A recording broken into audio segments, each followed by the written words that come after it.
The 1968 Marcos Mantis XP is one of the most extraordinary and least known designs in the history of British sports cars. It was conceived at a time when Marcos was at the peak of its creativity, experimenting with form, materials, and mechanical systems, often ahead of its time. The Mantis XP wasn't a classic production car, but an advanced prototype, experimental prototype, intended to chart a new direction for the brand. It was a response to the growing competition from the increasingly faster and more sophisticated sports cars of the late 1960s, while also attempting to build a road-legal, near-racing car. Marcos was founded in 1959 by Jem Marsh and Frank Costin, an aerospace engineer who had previously worked on de Havilland aircraft, among other projects.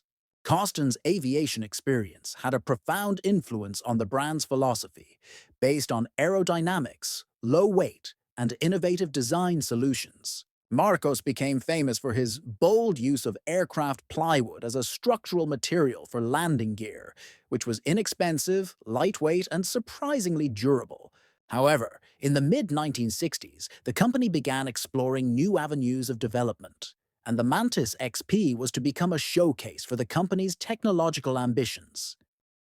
The Mantis XP project began as an attempt to create a car with exceptionally low weight and excellent handling.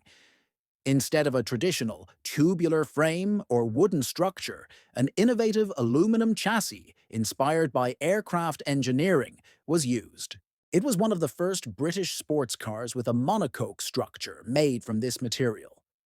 This significantly reduced the car's curb weight while simultaneously increasing its torsional rigidity.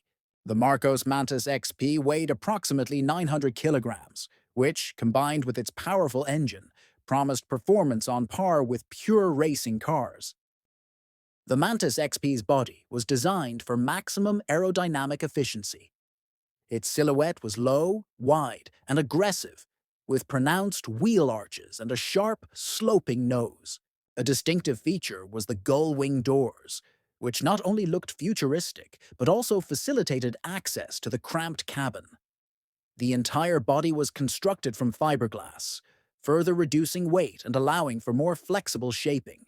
In 1968, this look was more reminiscent of Le Mans prototypes than a road car. The heart of the Marcos Mantis XP was a mid-mounted 5.0-liter Ford V8 engine, familiar from the Mustang and Cobra. This unit produced around 300 horsepower, resulting in an impressive power-to-weight ratio despite the car's low weight. Power was sent to the rear wheels via a ZF manual gearbox, also used in racing and supersports cars. Mid-engine layouts were rare in road cars at the time, especially those produced by small companies, further underscoring the experimental nature of the project. The Mantis XP's suspension was designed for maximum handling precision. It featured independent, double wishbone suspension with adjustable components, allowing for customization for both track and road use.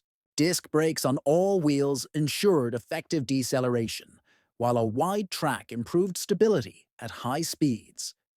All of this made the Mantis XP a demanding yet exceptional driving experience, aimed at highly experienced drivers. The car's interior was austere and functional, perfectly reflecting its racing character.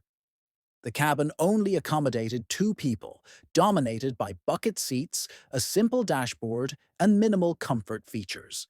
The driver sat very low, almost level with the road, enhancing the driving experience. Forward visibility was good, but rearward visibility was severely limited by the massive engine cover.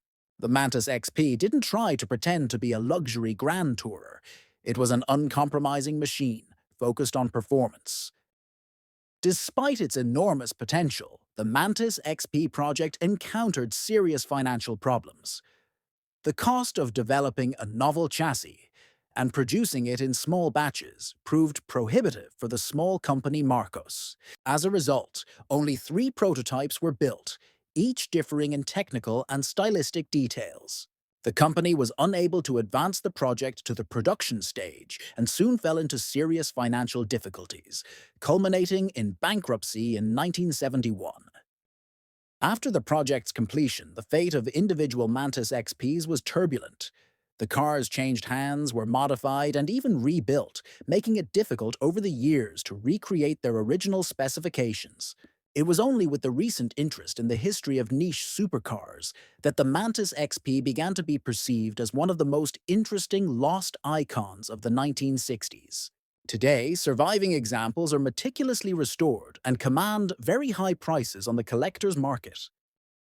The 1968 Marcos Mantis XP remains a symbol of the courage, innovation, and risk-taking of small car companies during the golden age of sports cars. Although it never entered production, its impact on the image of the Marcos brand and the history of British motoring is invaluable. It proved that even a small manufacturer could create a design equal to the world's most advanced designs. Today, the Mantis XP captivates as a vision of what Marcos might have become had fate and finances taken a different turn.